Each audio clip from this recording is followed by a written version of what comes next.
Welcome back to the channel, traders and investors. Today, we're diving deep into a stock that's been pinging our hard to borrow screen with some truly eye-watering numbers. We're talking about Wearable Devices Limited, trading under the ticker WLDS. If you are looking to understand what makes a stock a potential candidate for a short squeeze, or simply what it means when a company becomes incredibly expensive to short, then you're in the right place. Important disclaimer, this video is for educational and informational purposes only. Nothing in this video constitutes financial, investment, or trading advice. Always do your own research and consult a licensed financial advisor before making any investment decisions. Past performance does not guarantee future results. Show WLDS logo/chart. Let's get straight into Wearable Devices Limited, or WLDS. This company operates in the innovative technology and consumer electronics sector. They are focused on developing a non-invasive neural input interface, specifically through their motor development kits, which allow users to control digital devices using subtle, touchless finger movements. Think about controlling smartwatches, phones, or even consumer electronics with just a flick of your wrist or finger. That's the kind of tech WLDS is building. Currently, WLDS has a microcap market capitalization of just $6.05 million. Looking at recent price action today, WLDS saw a solid gain of plus 16.41%. However, it's been a bit of a rollercoaster, with the stock down minus 22.19% over the last 5 days, yet still showing an impressive plus 63.74% gain over the last 30 days. Volume today was 983,000 shares, which is quite a bit lower than its 30-day average volume of 2,778,283 shares, giving us a relative volume of about 0.4x average. Our internal composite squeeze score for WLDS sits at 52.0 out of 100, which indicates potential interest. What is cost to borrow and why it matters? So, what exactly does hard to borrow mean, and why should you care? When you short a stock, you're essentially borrowing shares from a broker and selling them, hoping to buy them back later at a low price for profit. But borrowing isn't free. Brokers charge a fee, known as the cost to borrow, or CTB. This fee is typically expressed as an annualized percentage. Why does it matter? Because a super high CTB tells you two very important things. 1. There's very little supply of shares available to borrow, and 2. There's very high demand from short sellers who are willing to pay a premium to bet against the stock. When fees climb into the hundreds or even thousands of percent, it creates immense pressure on short sellers, and that's exactly where the potential for short squeeze comes into play. Why this stock is hard to borrow right now. Highlight CTB number. Now, let's talk about WLDS specifically. Why is it on our radar? Because the cost to borrow fee for Wearable Devices Limited is currently a staggering 949.3% annualized.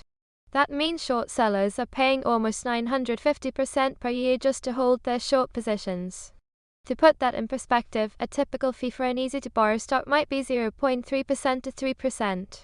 With an estimated float of just 1.9 million shares, and the current availability of shares to borrow being unknown, often a sign there are very few, if any, left. It's clear why WLDS is appearing on our hard-to-borrow screeners. This extremely high CTB indicates that brokers are struggling to find shares to lend, and the demand from short sellers is still there, despite the astronomical cost. Squeeze mechanics explained. So, what does this 949.3% CTB mean for potential short squeeze?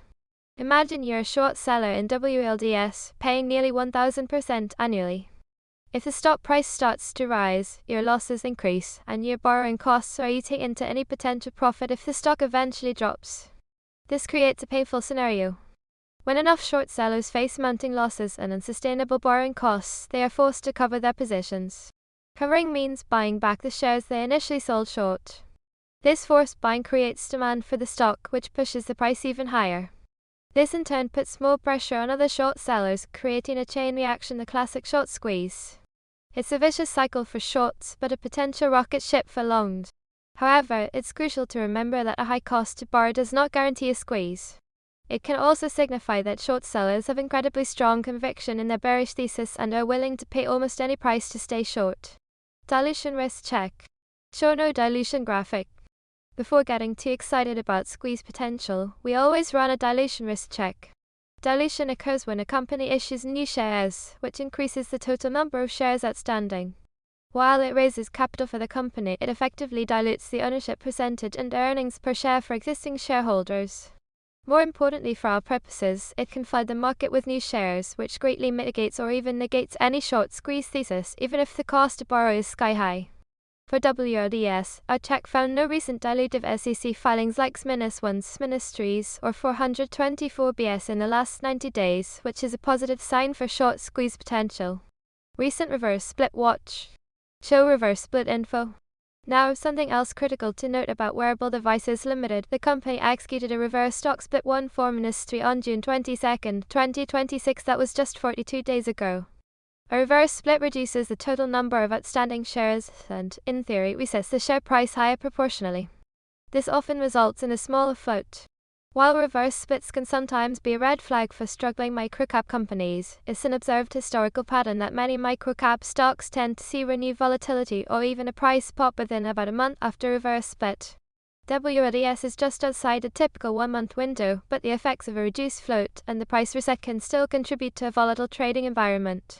This is a pattern we've seen, not a guarantee, but it's another factor at play here with WLDS. Let's take a quick moment for another reminder. Important disclaimer, this video is for educational and informational purposes only. Nothing in this video constitutes financial, investment, or trading advice. Always do your own research and consult a licensed financial advisor before making any investment decisions. Past performance does not guarantee future results. So, if you're keeping an eye on WLDS, what should you be watching for? 1. Volume. Look for sustained increases in daily trading volume, ideally well above that 30-day average of 2.7 million shares. Today's 0.4x relative volume isn't strong enough on its own. 2. Price momentum. We need to see follow-through on days like today, where it was up plus 16.41%. A string of green days, especially on increasing volume, is a strong indicator. 3. Borrow supply. If data becomes available, track the shares available to borrow. A consistent decrease signals more pressure on shorts.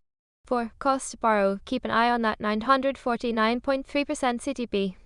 If it stays high or increases further, the pressure on shorts continues to build. 5. News. Any positive developments from Wearable Devices Limited regarding their merger kits or partnerships could be a catalyst. WLDS, Wearable Devices Limited, with its cutting-edge neural input interface technology, has certainly caught our attention with its incredibly high 949.3% cost to borrow fee and a tight float of 1.9 million shares.